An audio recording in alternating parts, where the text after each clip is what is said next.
Chapter 16. The Boggart. The slimy brown hand fumbled along the side of the canoe, making its way toward Jenna. Then it grabbed hold of her paddle.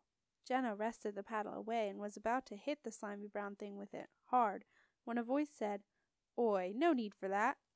A seal-like creature covered in slippery brown fur pulled itself up so that its head was just out of the water. Two bright black button eyes stared at Jenna, who had her paddle still poised in mid-air. "Wish you'd put that down. Could hurt someone." "So, where you been, then?"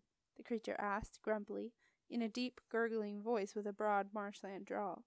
"I've been waitin' for hours. Freezin' in here. How'd you like it? Stuck in a ditch. Just waitin'." All Jenna could manage in reply was a small squeak. Her voice seemed to have stopped working. "What is it, Jen?" asked Nico, who was sitting behind Boy Foreman 2, just to make sure he didn't do anything stupid and couldn't see the creature. This, Jenna pointed at the creature, who looked offended. "What you mean, this?" he asked. "You mean me? You mean Boggart?" "Boggart? No, I didn't say that," muttered Jenna. "Well, I did. Boggart, that's me. I'm Boggart. Boggart the Boggart. Good name, isn't it?" "Lovely," said Jenna, politely. "What's going on?" asked Silas, catching up with them. "Stop it, Maxie. Stop it, I say." Maxie had caught sight of the Boggart and was barking frantically. The Boggart took one look at Maxie and disappeared back under the water. Since the notorious Boggart hunts many years ago in which Maxie's ancestors had taken part so effectively, the Moran Marsh Boggart had become a rare creature, with a long memory. The Boggart reappeared at a safe distance. "You're not bringing that," he said, looking balefully at Maxie. "She didn't say nothin' 'bout one of them." "Do I hear a Boggart?" asked Silas. "Yeah," said the Boggart. "Zelda's Boggart?" "Yeah," said the Boggart. "Has she sent you to find us?" "Yeah," said the Boggart. "Good," said Silas, very relieved. "We'll follow you then." "Yeah," said the Boggart, and he swam off along Deppen Ditch and took the next turning but one. The next turning but one was much narrower than the Deppen Ditch, and wound its snake-like way deep into the moonlit, snow-covered marshes. The snow fell steadily, and all was quiet and still, apart from the gurgles and splashes of the Boggart as he swam in front of the canoes, every now and then sticking his head out of the dark water and calling out, "You followin'?" "I don't know what else he thinks we can do," Jenna said to Nico, as they paddled the canoe along the increasingly narrow ditch. "It's not as if there's anywhere else to go." But the Boggart took his duties seriously, and kept going with the same question until they reached a small marsh pool, with several overgrown channels leading off it. "Best wait for the others," said the Boggart. "Don't want 'em getting lost." Jenna glanced back to see where Marcia and Silas had got to. They were far behind now, as Silas was the only one paddling. Marcia had given up and had both hands clamped firmly to the top of her head. Behind her, the long and pointy snout of an Abyssinian wolfhound loftily surveyed the scene before him, and let drop the occasional long strand of glistening dribble, straight onto Marcia's head. As Silas propelled the canoe into the pool and wearily laid his paddle down, Marcia declared, "I am not sitting in front of that animal one moment longer. There's dog dribble all over my hair. It's disgusting. I'm getting out. I'd rather walk." "You don't want to be doing that, your Majesty," came the Boggart's voice from out of the water beside Marcia. He gazed up at Marcia, his bright black eyes blinking through his brown fur, amazed by her extraordinary wizard belt that glinted in the moonlight. Although he was a creature of the marsh mud, the Boggart loved bright and shiny things, and he had never seen such a bright and shiny thing as Marcia's gold and platinum belt. "You don't want to be walking round here, your Majesty," the Boggart told her respectfully.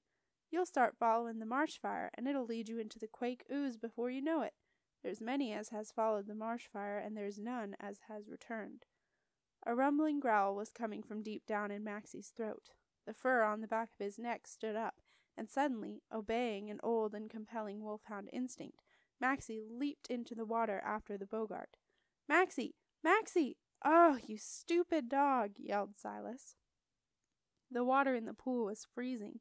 Maxie yelped and frantically dog-paddled back to Silas's and Marcia's canoe. Marcia shoved him away. "That dog is not getting back in here," she announced. "Marcia, he'll freeze," protested Silas. "I don't care." "Here, Maxie, come on, boy. said Nico. He grabbed Maxie's neckerchief, and with Jenna's help, hauled the dog into their canoe. The canoe tipped dangerously, but Boy 412, who had no desire to end up in the water like Maxie, steadied it by grabbing hold of a tree root. Maxie stood shivering for a moment. Then he did what any wet dog has to do. He shook himself. "Maxie!" gasped Nico and Jenna. Boy 412 said nothing. He didn't like dogs at all.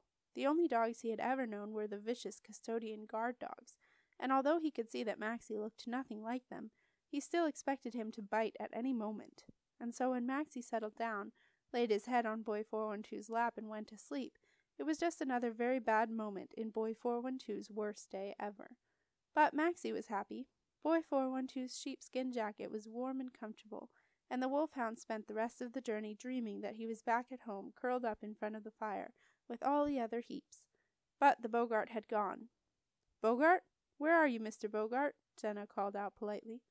There was no reply, just the deep silence that comes to the marshes when a blanket of snow covers the bogs and quags, silences their gurgles and gloops, and sends all the slimy creatures back into the stillness of the mud. "Now we've lost that nice Boggart because of your stupid animal," Marcia told Silas crossly. "I don't know why you had to bring him." Silas sighed. Sharing a canoe with Marcia Overstrom was not something he had ever imagined he would have to do. But if he had, in a mad moment, ever imagined it, this was exactly how it would have been. Silas scanned the horizon in the hope that he might be able to see Keeper's cottage, where Aunt Zelda lived. The cottage stood on Dragon Island, one of the many islands in the marsh, which became true islands only when the marshland flooded, but all Silas could see was white flatness stretching out before him in all directions. To make matters worse, he could see the marsh mist beginning to rise up and drift across the water, and he knew that if the mist came in they would never see Keeper's cottage, however close they might be to it. Then he remembered that the cottage was enchanted, which meant that no one could see it anyway. If they ever needed the Boggart, it was now. "I can see a light," said Jenna suddenly. "It must be Aunt Zelda coming to look for us. Look, over there." All eyes followed Jenna's pointing finger. A flickering light was jumping over the marshes, as if bounding from tussock to tussock. "She's coming toward us," said Jenna, excited. "No, she's not," Nico said. "Look, she's going away." "Perhaps we ought to go and meet her," said Silas. Marcia was not convinced. "How can you be sure it's Zelda?" she said. "It could be anyone, anything." Everyone fell silent at the thought of a thing with a light coming toward them, until Silas said, "It is Zelda. Look, I can see her." "No, you can't," said Marcia. "It's marsh fire, like that very intelligent Boggart said." "Marcia, I know Zelda when I see her, and I can see her now. She's carrying a light. She's come all this way to find us, and we are just sitting here. I'm going to meet her." "They say that fools see what they want to see in marsh fire," said Marcia tartly. "And you've just proved that saying true, Silas." Silas made to get out of the canoe, and Marcia grabbed his cloak. "Sit," she said, as though she was talking to Maxie. But Silas pulled away, half in a dream, drawn to the flickering light and the shadow of Aunt Zelda that appeared and disappeared through the rising mist. Sometimes she was tantalizingly near, about to find them all and lead them to a warm fire and a soft bed, sometimes fading away sorrowfully and inviting them to follow and be with her. But Silas could no longer bear to be away from the light. He climbed out of the canoe and stumbled off toward the flickering glow. "Dad!" yelled Jenna. "Can we come too?" "No, you may not," said Marcia firmly, "and I'm going to have to bring the silly old fool back." Marcia was just drawing breath for the boomerang spell, when Silas tripped and fell headlong onto the boggy ground. As he lay winded, Silas felt the marsh beneath him begin to shift, as though living things were stirring in the depths of the mud, and when he tried to get up, Silas found that he could not. It was as if he were glued to the ground. In his marsh-fire daze, Silas was confused about why he seemed unable to move. He tried to lift his head to see what was happening, but was unable to. It was then that he realized the awful truth. Something was pulling at his hair. Silas raised his hands to his head, and to his horror he could feel little bony fingers in his hair, winding and knotting his long straggling curls around them, and pulling, tugging him down into the bog. Desperately, Silas struggled to get free, but the more he struggled, the more the fingers tangled themselves up in his hair. Slowly and steadily they pulled Silas down until the mud covered his eyes, and soon, very soon, would cover his nose. Marcia could see what was happening, but she knew better than to run to Silas's aid. "Dad!" yelled Jenna, getting out of the canoe. "I'll help you, Dad." "No," Marcia told her. "No, that's how the marsh fire works. The bog will drag you down too." But we can't just watch Dad drown," cried Jenna. Suddenly a squat brown shape heaved itself out of the water, scrambled up the bank, and leaping expertly from tussock to tussock, ran toward Silas. "What you doing in the Quake ooze, sir?" said the Bogart crossly. "What?" mumbled Silas, whose ears were full of mud and could hear only the shrieking and wailing of the creatures in the bog beneath him. The bony fingers continued their pulling and twisting, and Silas was beginning to feel the painful cuts of razor-sharp teeth nipping at his head. He struggled frantically, but each struggle pulled him further down into the ooze and set off another wave of screeching. Jenna and Nico watched Silas slowly sinking into the ooze with horror. Why didn't the Bogart do something? Now, before Silas disappeared forever. Suddenly Jenna could stand it no longer, and sprang up again from the canoe, and Nico went to follow her. Boy 412, who had heard all about marsh fire from the only survivor of a platoon of young army boys who had gotten lost in the Quake ooze a few years earlier, grabbed hold of Jenna and tried to pull her back into the canoe. Angrily she pushed him away. The sudden movement caught the Bogart's attention. "Stay there, miss," he said urgently. Boy 412 gave another hefty tug on Jenna's sheepskin jacket, and she sat down in the canoe with a bump. Maxie whined. The Bogart's bright black eyes were worried. He knew exactly who the nodding, twisting fingers belonged to, and he knew they were trouble. "Blinkin' brownies," said the Bogart. "Nasty little articles. Try a taste of Bogart breath, you spiteful creatures." The Bogart leaned over Silas, took a very deep breath, and breathed out over the tugging fingers. From deep inside the bog, Silas heard a teeth-shattering screech, as though someone was scraping fingernails down a blackboard. Then the snarling fingers slipped from his hair, and the bog moved as he felt the creatures below shift away. Silas was free. The Bogart helped him sit up and rubbed the mud from his eyes. "I told you marsh fire will lead you to the Quake ooze, and didn't I?" "And it did, didn't it?" remonstrated the Bogart. Silas said nothing. He was quite overcome by the pungent smell of Bogart breath still in his hair. "You're all right now, sir," the Bogart told him. "But it were close. I don't mind telling you that.